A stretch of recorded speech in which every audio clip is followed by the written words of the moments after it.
Okay, this is what we have so far.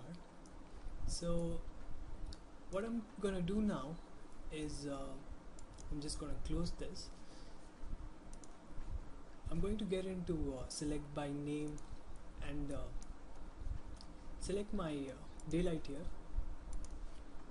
so that I expose all of its parameters here on the right side in the command panel. The things that I'm going to discuss are some of the basic parameters which can be edited to actually bring a lot of variation within your physical sun and sky.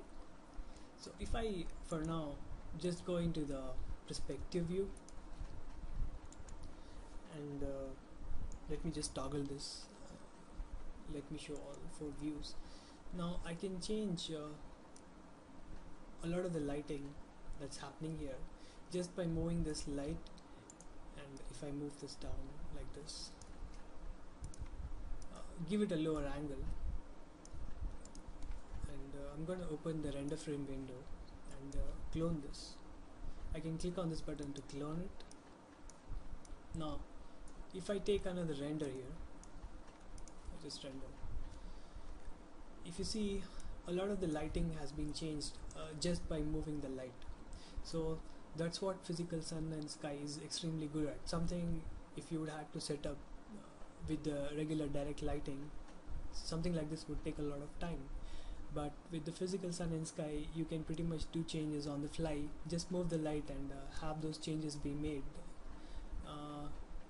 Let's just see a couple of parameters here that you can adjust while you're at it.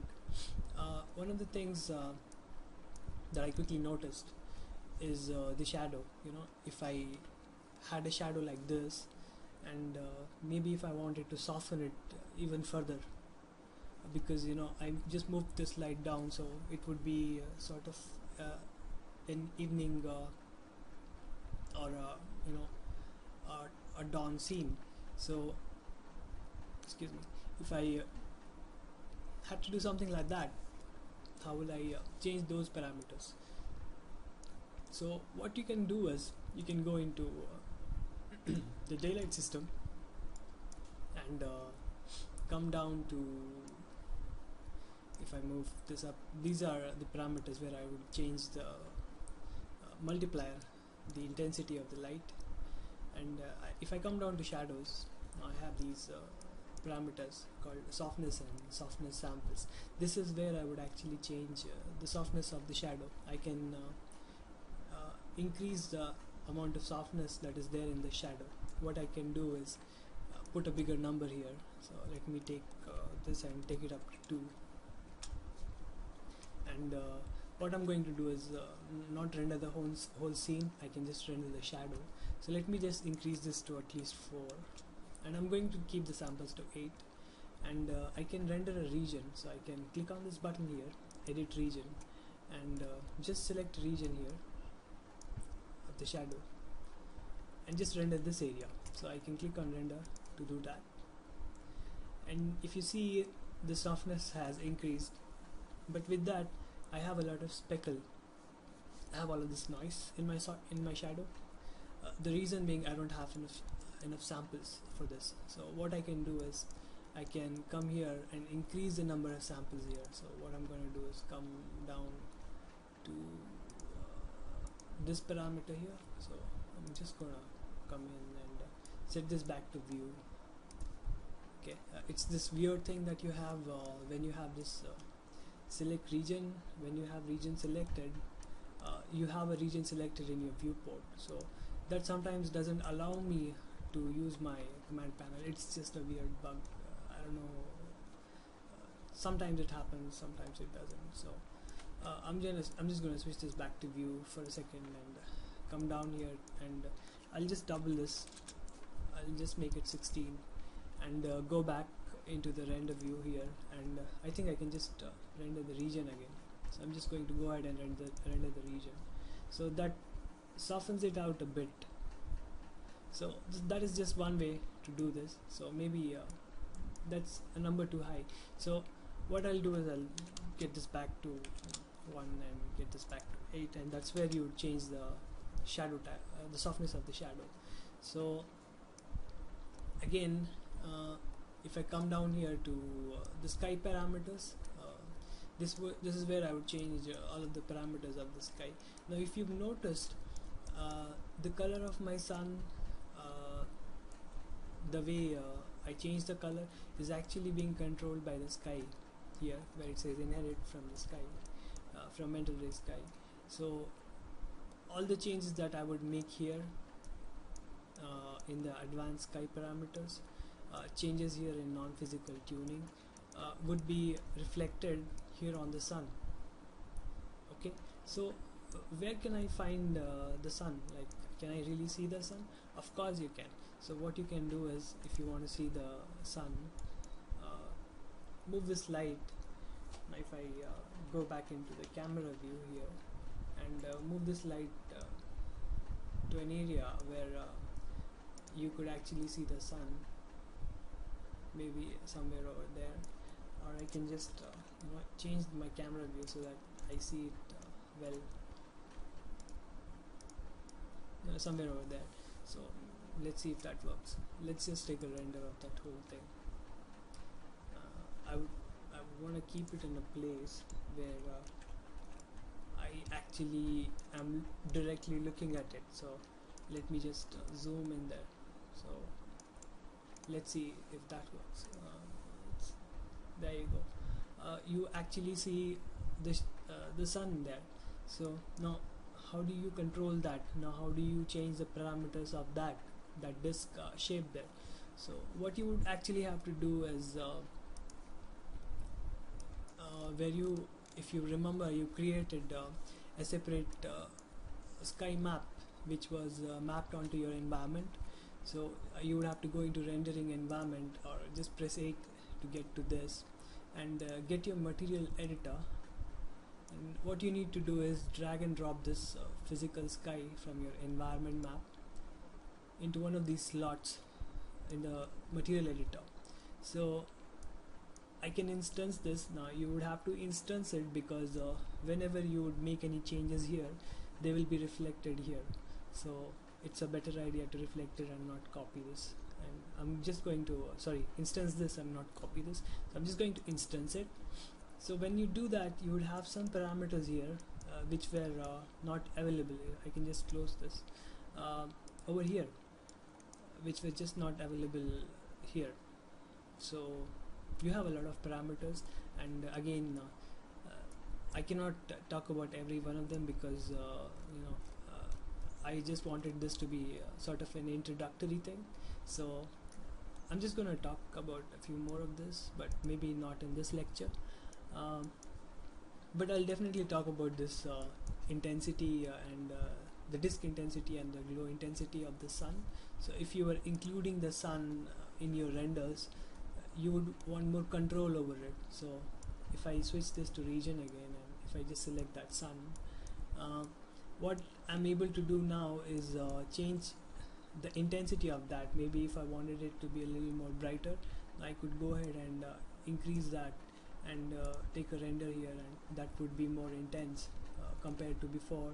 I could give it a bigger number so that I see a better change. Now I can also increase that, the halo that you have around the sun, the glow intensity.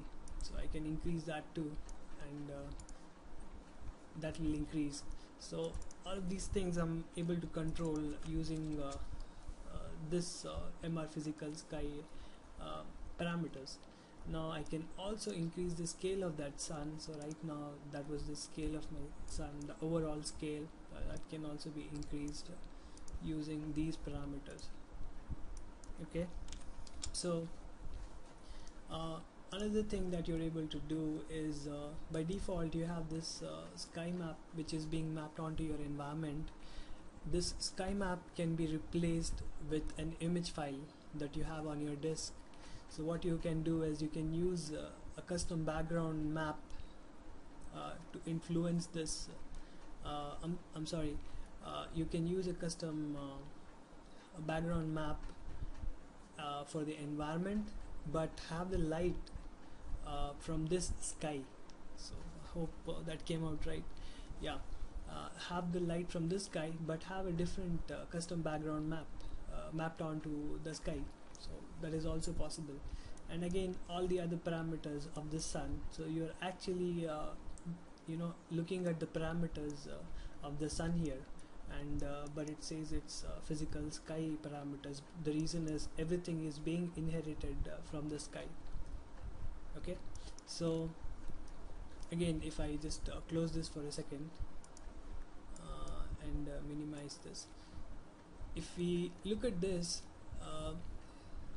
the sky model can be switched between right now it says it's haze driven, and again I have this weird thing, I have to close that, which is being haze driven.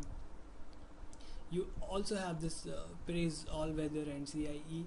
I almost never use these CIE or Perez. I normally stick to the haze driven method, and this is where I would increase the amount of haze in my scene. So if I put a number here like 0.5 or 1, I can have again I like comparing these images so that I know what are the changes that I'm making here. So I want to render the whole view.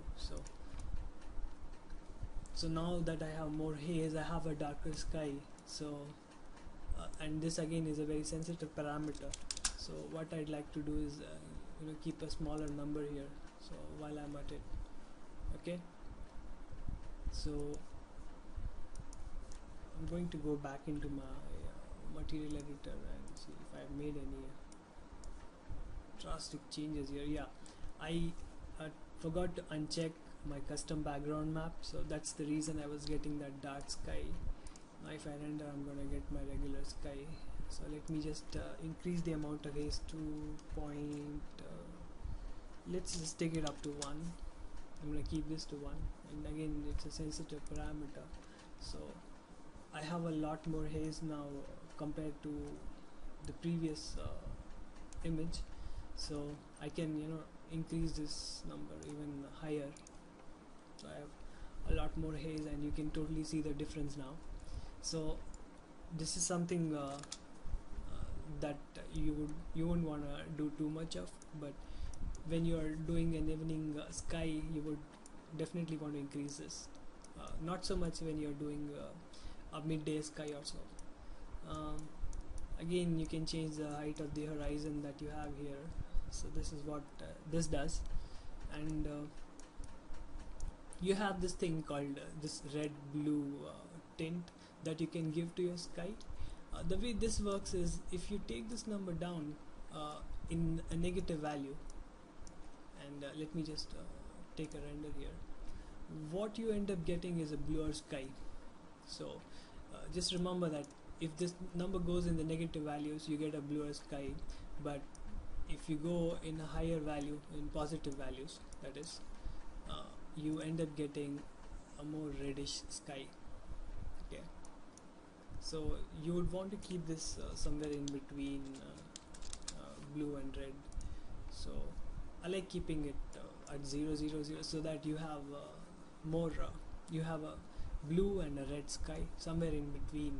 So you can also increase the amount of saturation of that sky. This is what that does, and a whole lot of GI parameters here again for the indirect illumination, and you can also emit photons from your sun. So you have a separate radius parameter, which is very neat. I think that concludes physical sun and sky. I had no intention of going into too much detail, but I think I've discussed most of these things. So anyways, I'm going to stop this lecture here. Hope I'll see you guys soon.